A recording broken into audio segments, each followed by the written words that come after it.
برای پیشگیری بیماری کوروناویروس از طرف مرکز تشکل тарзи ҳаёти солим در شهر خوجند کارهای ترغیباتی و تشویقاتی و فهماندهی را به راه ماندند. صبح امروز در ҷумъабозори شهر خوجند نمایندگان مرکز کارهای فهماندهی را بهر پیشگیری بیماری‌های سیرویتی از جمله کوروناویروس ادامه دادند و ساکنان ورقه‌های تبلیغاتی تقسیم کرده شد.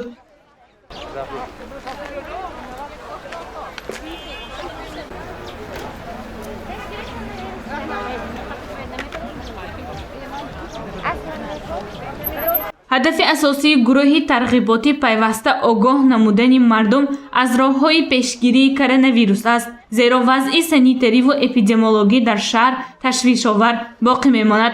از این رو ساکنان باید در جای‌های جمعیتی بی نقاب نگردند و مسافه اجتماعی را نگاه دارند.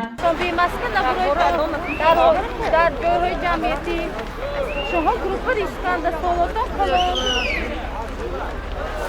چهارم هفته میشد که در همه ҷумъабозор ما تشکیل کردیم همین دکان سلامتی اکسیون.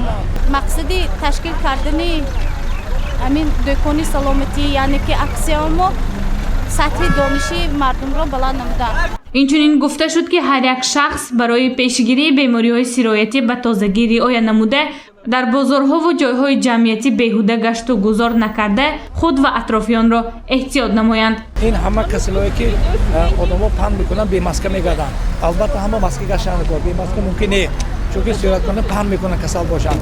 حرکت میکنیم که ما کسل کمتر شود. بازارها میگردن ماسک گردن، بی ماسک نمیشه.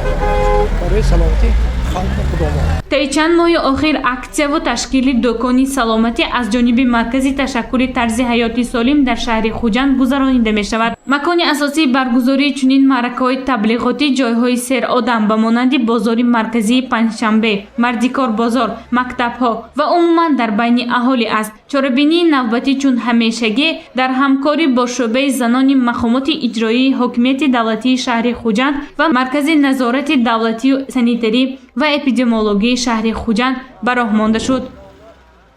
گزارش گنجینه عالم و نسیم جان رحیمов برای برنامه اطلاعاتی خبر.